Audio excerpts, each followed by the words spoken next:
Mr. Dotto, and welcome to Mr. Sanyal also, and all the participants who are eagerly waiting to listen to Mr. Sanyal. In fact, the topic has been chosen: policy making under extreme uncertainty. We all know that all strategy policy works out well in the planned environment, but essentially we now find the necessity to have the policy and the strategy during the uncertainty. I often tell that before pandemic, couple of years, we have been discussed so much on how to manage uncertainty, how to manage the disruption. But when really it comes into reality, we know how difficult it is. In fact, all of us are very much accustomed on the evidence-based policy making. But this suddenly how to do it when we do not know, that's really something we would like to listen to none other than Sri Sanjeev Sanyal. He is currently the principal economic advisor to the government of India and also represent India on a number of international forums. As the co-chair of the G20 Framework Working Group, he has been one of the main architects of G20's Global Action Plan, used to coordinate the global response to the COVID-19 pandemic. Prior to joining the government in February 2017, he spent over 2 decades in the financial sector and was global strategist and managing director at Deutsche Bank. He was named Young Global Leader by the World Economic Forum in 2010. Sri Sanyal is also a well-known urban theorist and writer. In 2007, he was awarded the Eisenhower Fellowship for his work on urban dynamics. He has been a visiting scholar at Oxford University, and adjunct fellow at the Institute of Policy Studies, Singapore, a senior fellow of the Worldwide Fund for Nature, a fellow of Royal Geographical Society, London, and an honorary professor of JNU Delhi. In 2015-16, he served in the Future City Subcommittee of the Singapore government, tasked with building a long-term vision for the city-state. Sri Sanyal attended Sri Ram College of Commerce, Delhi, and Oxford University, where he was a Rhodes Scholar 1992 to 95. His best-selling books includes Land of the Seven Rivers, The Indian Renaissance, India in the Age of Ideas, and The Ocean of Churn, all published by Penguin. In addition, he had published around 200 articles, columns, and reports in leading national, international publications. So we are really proud.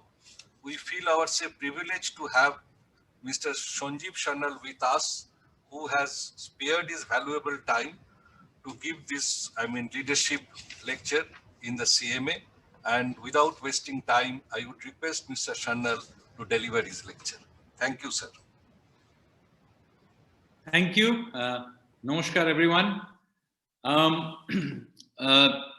As you all know, we have gone through a pretty extraordinary last 1 year, and through what may be called a once-in-a-century shock to both our health and our economic life, but also virtually everything else, where our social life, every facet of our life has been touched and thrown into turmoil by the events of the last 1 year.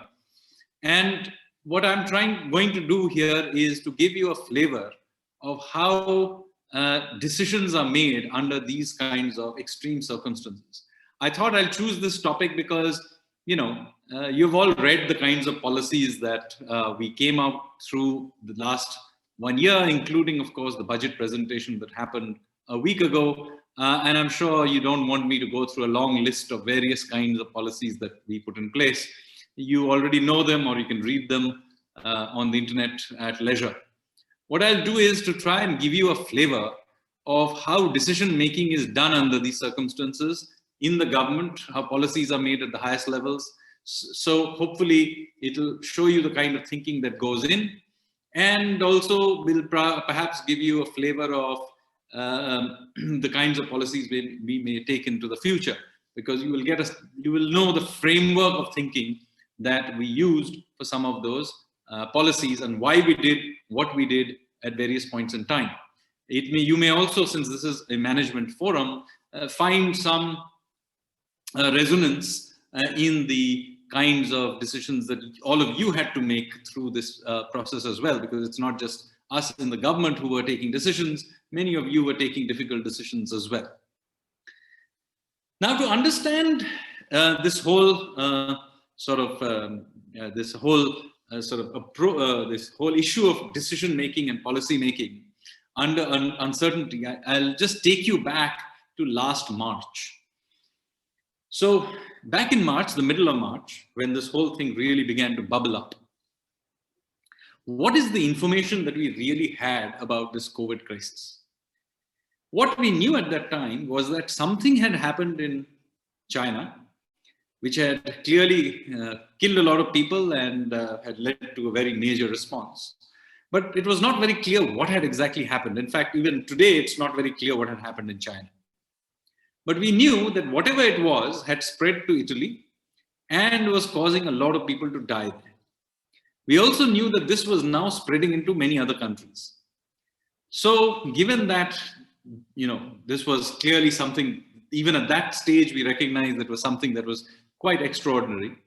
We, like many other governments, asked the experts for opinions. And the virologists and epidemics experts that we consulted, as did virtually every other country in the world, told us a wide range of things. So there were some experts who were of the opinion that this was nothing much more than a bad flu. And then there were others who were saying that, hundreds of millions of people in India alone will get infected. And as soon as July, there would be literally, several million people dead. And, there were parallels drawn with the Spanish flu and so on. Now, what does a policymaker do with this wide range of, possible outcomes? Now, some countries decided that, look at all of these possible paths and decided that one or the other was the most likely path that the epidemic would take. And so that is the context in which you got various strategies. You will know the Swedish model. You had the British go for herd immunity initially and then change their mind. Singapore similarly went for one strategy and changed to another strategy and so on. Now here in India, we knew that with 135 million people, we had no choice about changing strategy. So whatever it is we decided to do, we would have to stick with it all through. So that was one constraint we knew. The other thing that we understood out of this was that instead of thinking about which particular one of these paths we would go down, we decided that the virologists actually had no idea. So this is the view that we took, that all that we understood from this wide variety of expert advice was that experts did not know what was going to happen. Now, this was, in our view, progress, because it meant that we were now dealing with radical uncertainty. So how do you deal with radical uncertainty and take a strategy where you don't have to later on make a big change in how you were going about it? So we decided to adopt what is in the financial world called a barbell strategy. This is those of you who are used to dealing with derivatives and things will be aware of this. It's called a barbell strategy. And in a barbell strategy, what you do is you combine two opposite strategies as a way of dealing with radical uncertainty. So what did we do? We decided that we were going to do an upfront big lockdown. Why did we do it? Not because we were sure that it was going to be the worst outcome, but because it allowed us to hedge for the worst outcome. So one part of the barbell was that we were going to hedge initially for a very worst outcome. It was not because we thought that was going to happen, but because that was a possible outcome.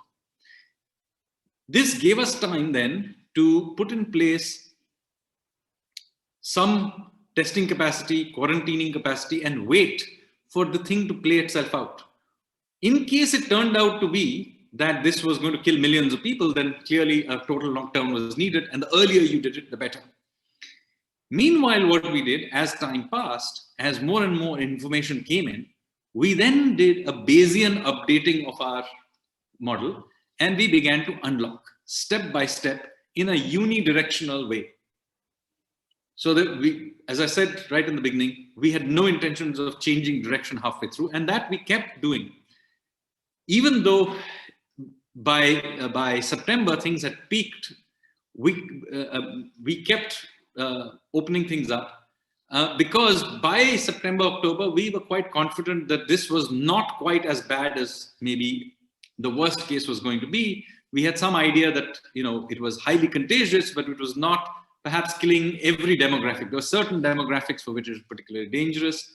We had a better idea about what to do, for example, about using oximeters to keep check of, you know, oxygen levels and so on. And so therefore our death rates, the fatality rates, also never reached anything that you saw in the rest of the world. So that is the context in which we did. First, a big lockdown to cushion against the worst outcomes, and then a step-by-step unwinding. Now notice, this is exactly what we did on the economic front. When we did the lockdown, we were fully aware that there would be a big loss to the economy. So do not think that we did not know about the hit that was going to happen to the economic activity. We were shutting it down. Of course, there would be a big hit.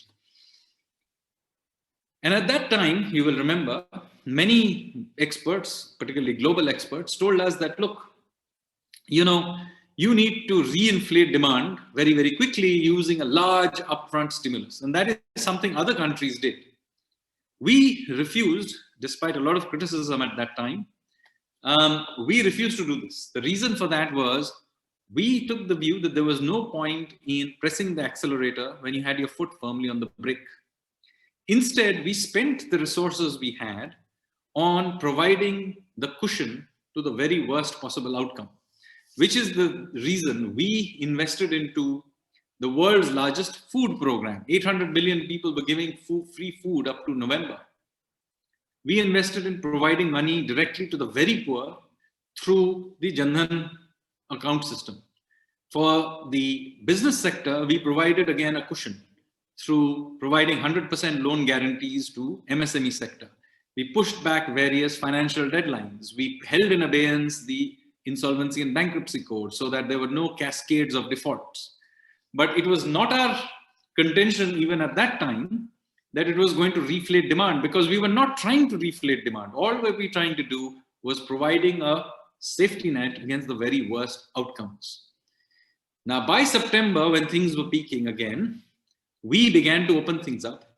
So here again, we decided to do step by step, began to reflate. So this is the context in which, rather than one big headline grabbing stimulus, we did a series of medium-sized stimuluses ramping up to the budget that you just saw.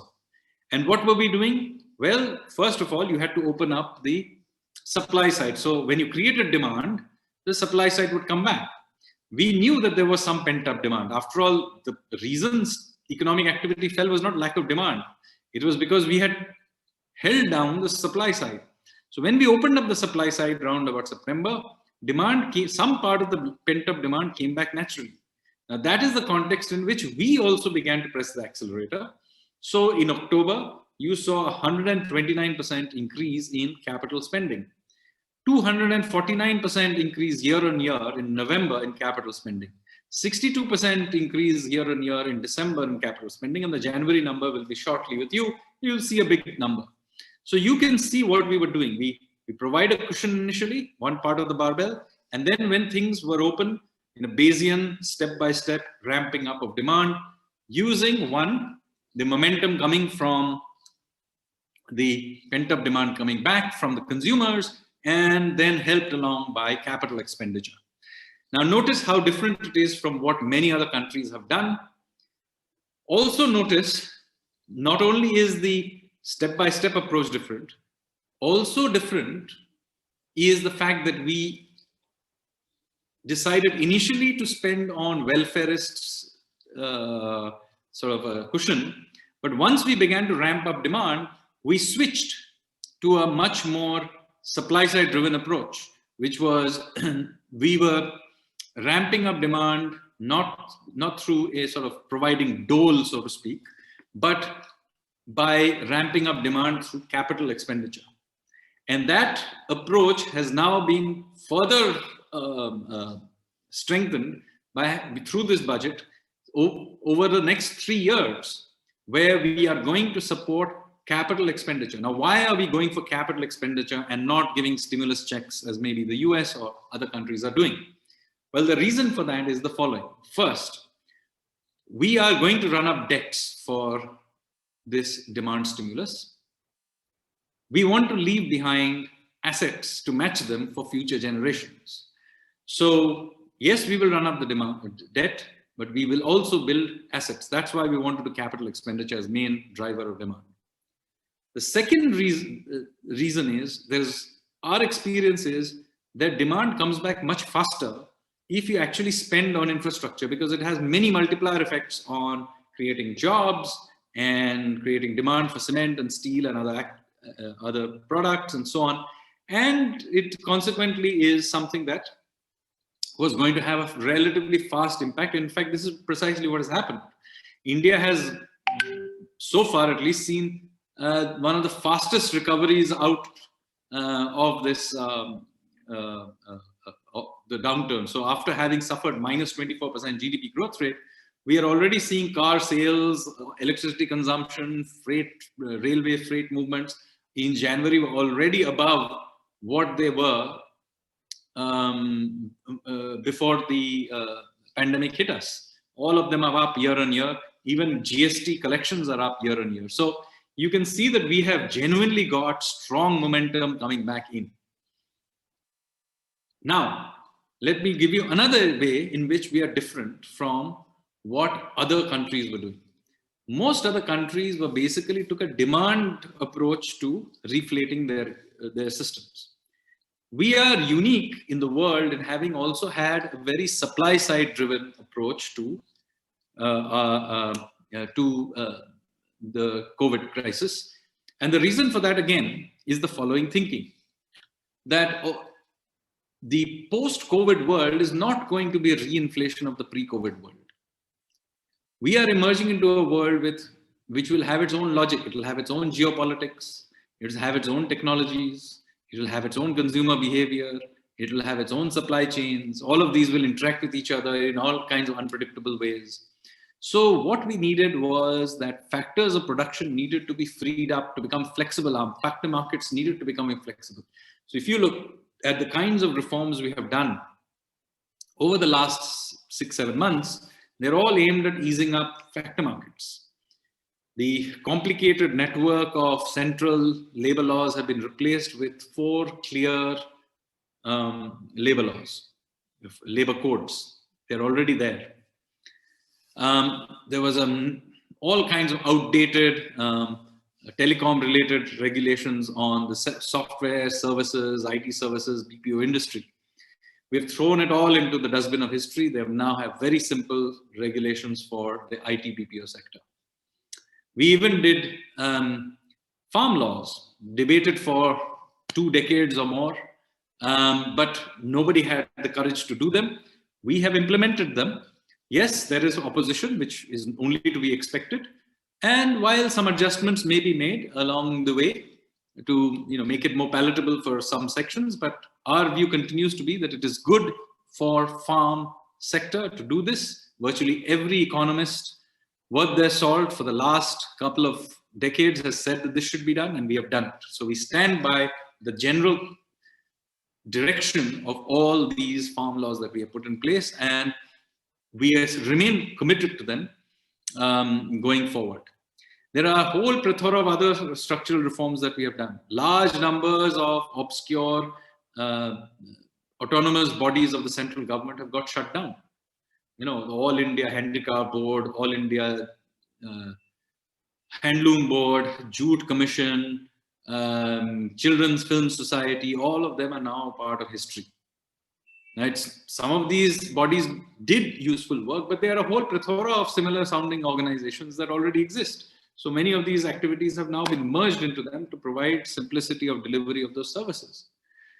But as a result of this, we have simplified administration very, very radically, and we will continue to do this into the next, into the future. So you can clearly see the approach we have towards dealing with this crisis. It was firstly about dealing with uncertainty by not being so certain about exactly how things will pan out, but by using Bayesian updating of information and responding quickly rather than latching on to some forecast and prediction of some expert and trying to go down that path.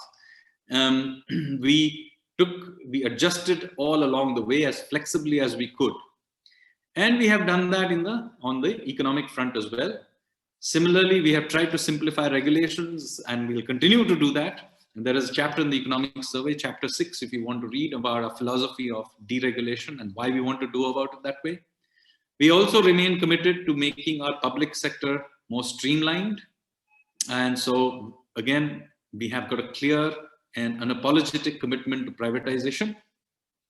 And so all of this you can see is a particular way of thinking about the world, about an uncertain world in which we are going into, and trying to make sure that our economic structure and our policy making remains adaptable and flexible so that we can deal with all kinds of new things that come our way. Meanwhile, the economy has responded very, very well. We in the budget had an assumption of 10% real GDP growth plus 4% inflation, which nominal GDP growth of 14%.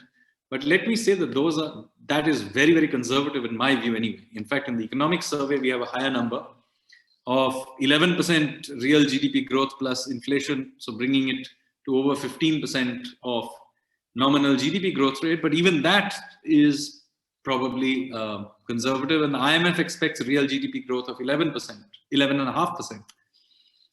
My own guess is that all these forecasts are going to be outdone by the real momentum in the economy that we are seeing. And if we keep up with our infrastructure spending and keep up the momentum, it will not be surprising if we exceed those numbers by some margin. Of course, we will benefit from a lower base, but nevertheless, these numbers are very strong by any stretch of imagination, and we will probably in year and a half more than make up for the year that was lost because of COVID. So I think India will be the fastest growing economy into 2021, 22, and probably into 22, 23 as well, which will put us in a good nick as far as continuing to aspire towards a $5 trillion economy mark. Maybe it may be pushed back by a little, but I don't think it will be pushed back as far as significantly as many people fear. So with that, let me stop. I think I've spoken for about half an hour, but I'm happy to answer questions as and where they may be.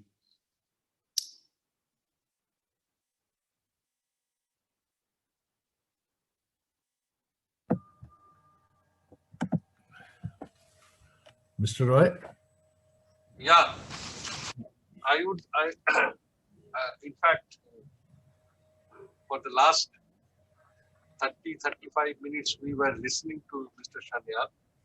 And first of all, I request the participants, if any question, if any points you'd like to get clarified, please feel free to communicate. Mr. Sanyal, before anybody else asks a question, there's been a general feeling that in this whole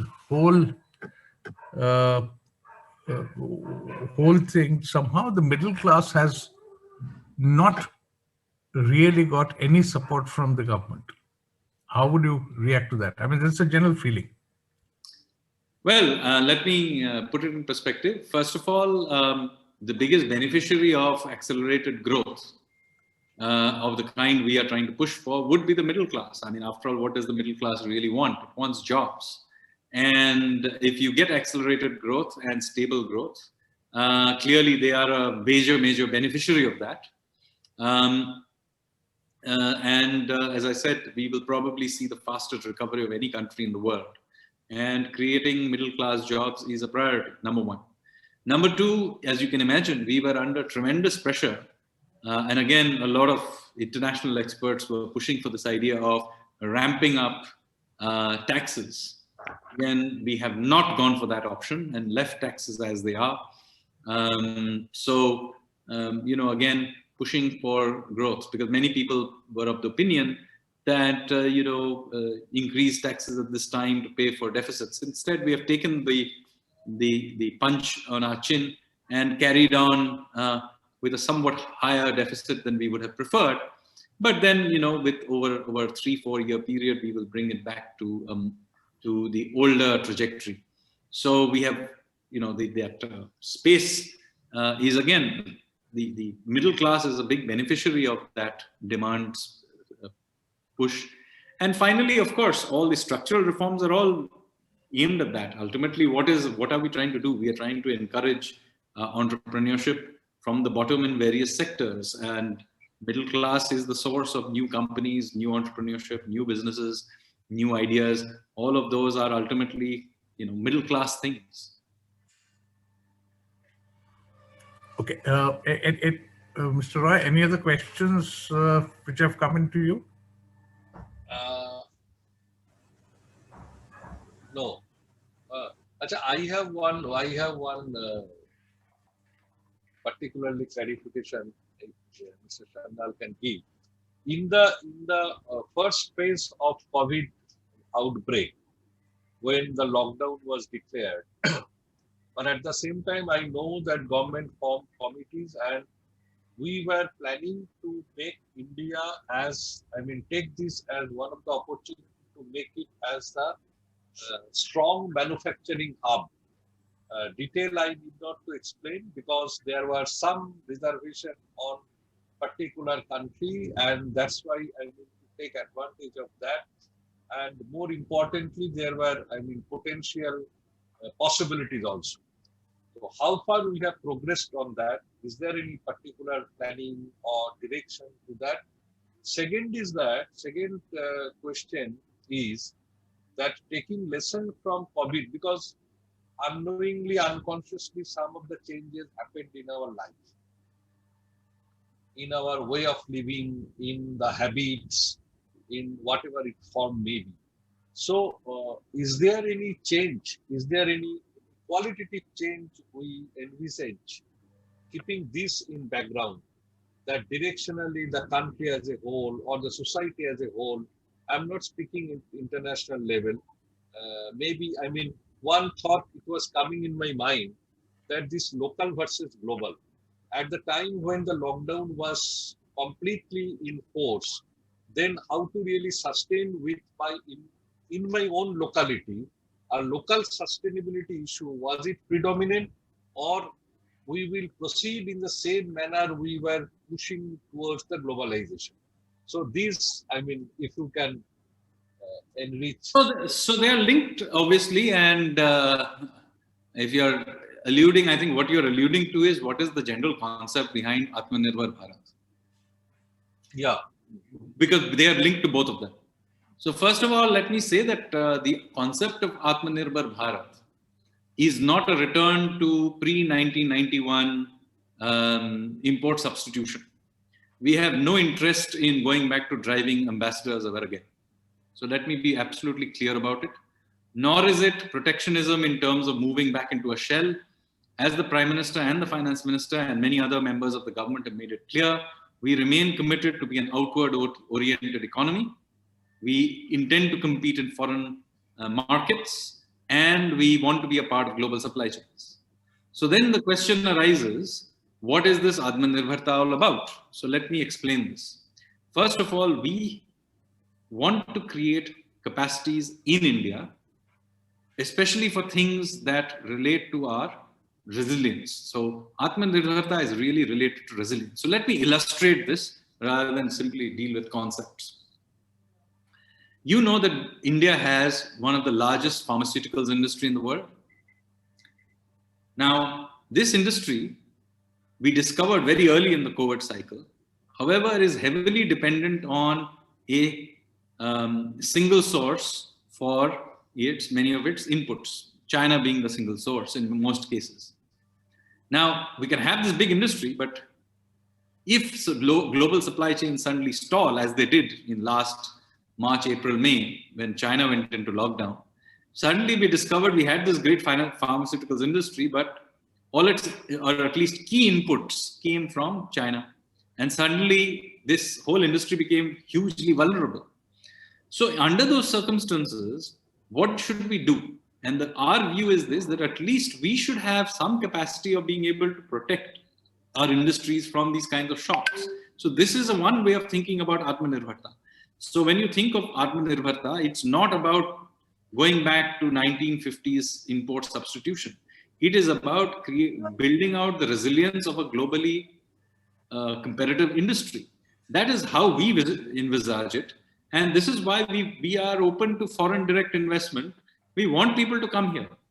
We want we have opened up to foreign defense companies manufacturing in India. We have just opened up insurance to bring in 74% into India. We want foreign companies, foreign technologies to come here. We similarly, however, will provide support and protection to Indian companies where necessary to provide them with a level playing field. So that is our thinking process. It's a purely pragmatic way of thinking about it. This is the reason we did not get involved in RCEP, because for a variety of reasons, we decided it is not going to serve our purpose. It is not because we are ideologically opposed to doing trade deals. If a different trade deal comes with another country which works for our national interest, we are happy to sign it. So this is purely a pragmatic judgment of what national interest is, while taking into account national resilience and resilience to shocks in particular, and moving forward with that. So that is how we think about this. Thank you. Thank you, Mr. Sanyal. Mr. Ray, if I may just... Anirban, do you... Yes, sir. I am getting some questions, but in the meantime, may I request Mr. Anil Garg, who is the treasurer of Calcutta Management Association, to ask his question. He has also come up with a question. Mr. Garg, would you like to ask your question, please? It seems his signal is a little low. I'll just ask the question on his behalf. He has asked, what is the outlook for inflation, considering the rising cost of commodities and the liquidity released into systems due to economic surplus? So sorry, obviously, economic stimulus, sorry. Okay. So obviously that will depend on how fast the demand comes back relative to where the supply capacity of the system is. Because inflation is, after all, the same. It's a race between demand and supply, right? So in that context, I would say that while demand has come back quite strongly, I don't think we have yet reached the point where it is beginning to run ahead of supply. For two reasons. One is that there is still some capacity, unused capacity in most, not all, but many sectors still have unused capacity. The second is that global inflation remains quite weak. So while things are coming back in India, the rest of the world still has surplus capacity because most of the world still has not gathered momentum. So in that context, I think inflation on a sustained basis is perhaps not our central fear. Now it's possible that it will be at some point in time, but remember at that point in time, we can always adjust back the stimulus. So if there's so much growth coming back that, demand is outstripping supply and, GDP is growing rapidly, well, at that juncture, we are presumably also getting a lot of revenues. Our fiscal deficit is narrowing. So the fiscal stabilizer is working on one side. And of course, the Reserve Bank is watching all of this and they can take away some of the stimulus at some point in time. So as I said, our approach has throughout been not having this grand view of exactly where things are going. Our approach to dealing with uncertainty is to watch carefully where things are happening and adjusting to it. So our current judgment is that inflation is not an immediate issue, which is what the Reserve Bank also said just last week. And our view is, should it come back, well, then we will adjust to it. But at that time, also remember, under those circumstances, remember, some of our current problems will also disappear, presumably because growth has grown so fast. Thank you, sir. There's another question from Mr. Puneet Heda. He has asked two questions, short questions. One is, what is the vision for private sector? And the second one is, too many reforms in short notice is expected to create massive discontinuity. What is the plan to manage the turbulence? Okay, so that's a fair question. It is true that this government has been at the forefront of doing a lot of long-term reforms, which very often bring short-term pains and maybe cause disruption. So but our view is that at some point in time, we have to be willing as a country to do these reforms. We can't keep debating them. 20 years of debating farm laws and don't do it, and then grumble about it when it actually gets done, even though you wrote about it in the economic survey yourself. So we are not into this theorizing. We will make a good call, and once we decide something is good, we will do it, even if it takes some pain. And the reason we want to do it is not merely because of our personal commitment, but because for whatever reason, the political leadership has taken the view that the people of India have given them the mandate to do these large changes, painful as they may be. And they got a reiteration of that in 2019, despite doing many painful changes before that, whether it is in terms of demonetization or introduction of the GST or the introduction of the Insolvency and Bankruptcy Code. All of those were painful economic changes. But it is clear that the people of India may grumble, but they will provide support for doing them. So it would be an enormous waste to not use this moment in history to push through the many changes we all agree need to be done. I don't think any sensible person is arguing that the farm laws do not need to be changed. I don't think any sensible person was arguing that the labor laws did not need to be changed. I don't think anybody who has been arguing that there's some serious privatization does not need to happen. So since the people of India seem to be in favor of providing support for these changes, I think this is not a moment in history that we should waste. And yes, we will manage it as we go. And you have seen that we did that with GST. When the GST was introduced, we knew it's a dramatic change. And every country that had introduced GST had all kinds of problems. But we adjusted it and adjusted it and adjusted it. Too much grumbling, by the way. But we have now come to a stage where the GST system now works reasonably well. Almost any fair-minded person will say that the GST now works reasonably smoothly. Two, that it is a massive improvement on whatever used to exist before with all those complicated state sales tax, service tax, God knows all kinds of complicated tax. We now have made the transition. This GST system works reasonably well. And while it can be improved, let me also say one thing I can predict, that our grandchildren will also be using some version of this GST. They hopefully will have improved it further, but it will be the same GST. Our grandchildren will also be using roughly the same Insolvency and Bankruptcy Code framework. They hopefully will have improved it by then, but the framework will be the same. So each one of these major changes we are making are fundamental framework changes that almost everybody agreed we had to do. And so we are willing to do it, and they're never going to be neat. Whenever we did it, we will face opposition, criticism, etc. And we remain open to adjusting them to reduce the pain, so to speak. But I think it would be wrong if we don't use this moment in history to make those big changes. Thank you, sir. The next question comes from Sahin Banerjee. Should not India concentrate more on Keynesian theory right now to lift up the economy and generate employment rather than depending a lot on private sector? I think most of my talk was about Keynesian rebuilding. The only point is that we have done it in a somewhat different way, which is first, we have depended on building up infrastructure spending as the key road for this demand build out that you're talking about. We have already done it now for 4 months. It's not new. And the whole point about the budget was to talk about a Keynesian type build out. But we have our variation of it is, and that's where we are different from most countries, is we have gone very much for infrastructure building and capital expenditure as opposed to many other ways of doing this like stimulus checks and so on. And I explained why we did that. So that's how we expect to rebuild the economy, and I'm quite confident that we will get a lot of momentum back in the economy. In fact, it's already there. Don't take my word for it. Look at all the high frequency data. It's quite clear that India's economy is recovering quite fast. Okay. Next question comes from Debanjan Chattopadhyay. He's asking, recently government imposes extra surcharge, but nowadays oil market price increases day by day. So if it will increase rapidly in this time to create a hyperinflation. He's asking if it will create a hyperinflation.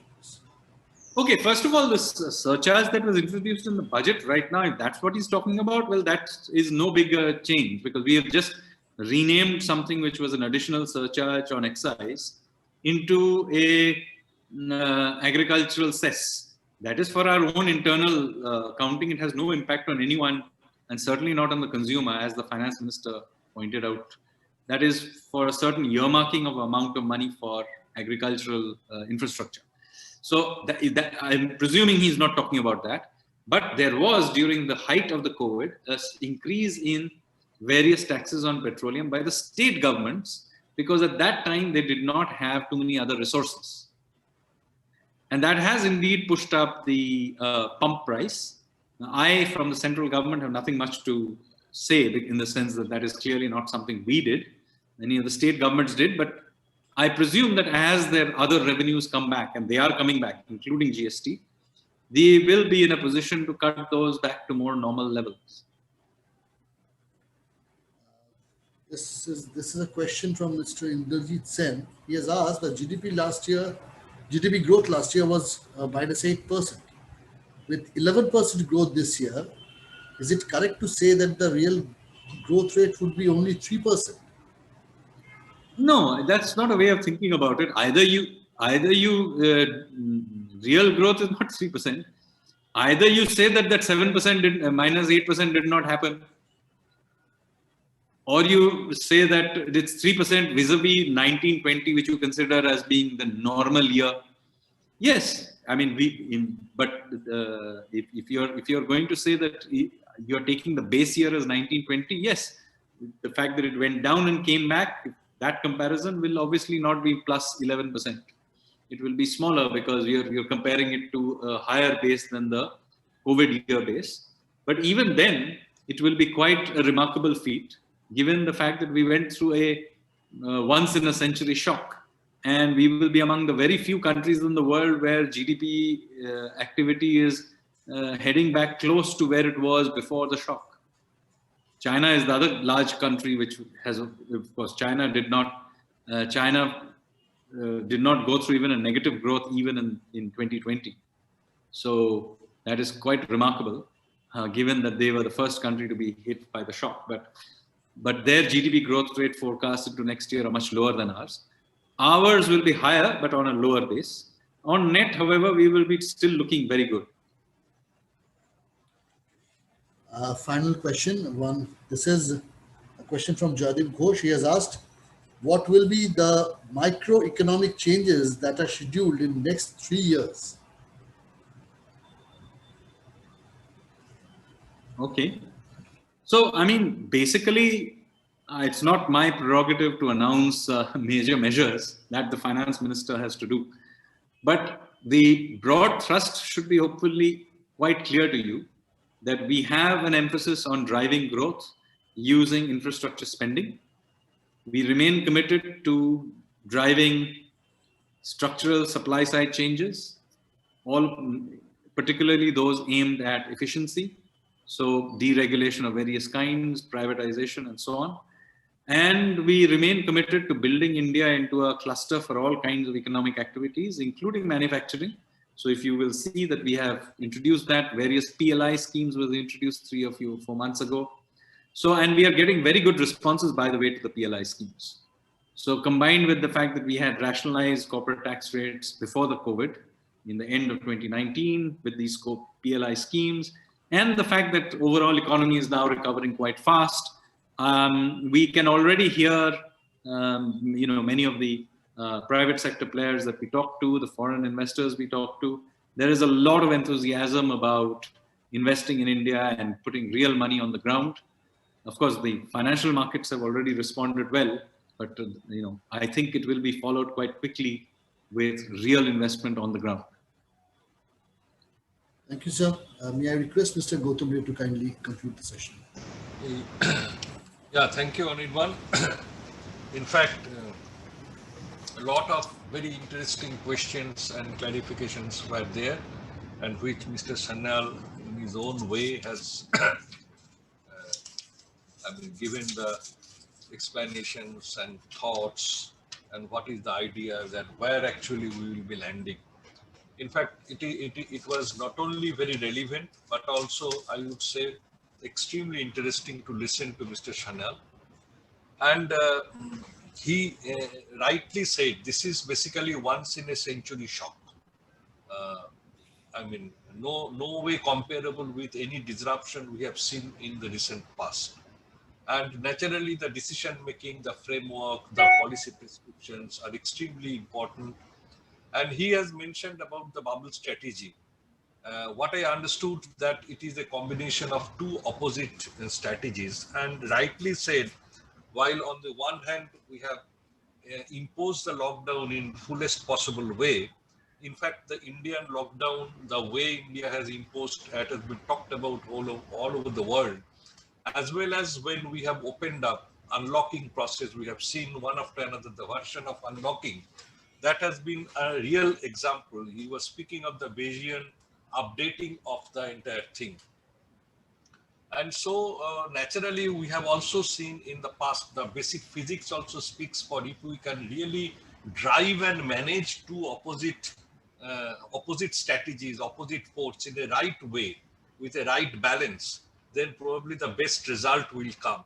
So India, at one hand, really gone through the welfare strategy, the reforms, the societal approach. At the same time, the supply side approach, the infrastructure building, what Mr. Sanyal was speaking of, we have also gone through this. And that's why probably today, keeping our finger crossed, the way the whole pandemic has been managed in India so far, the way the curve has really gone down, and whether it is because of herd immunity, whether it is outcome of a very well thought of strategy and policy, whether we are our food habits, our traditional way of our yoga, meditation, Ayurveda, whatever the result may be, but definitely India today is a country which is being observed by all the world, including the so-called developed world, that how really the things are getting managed here.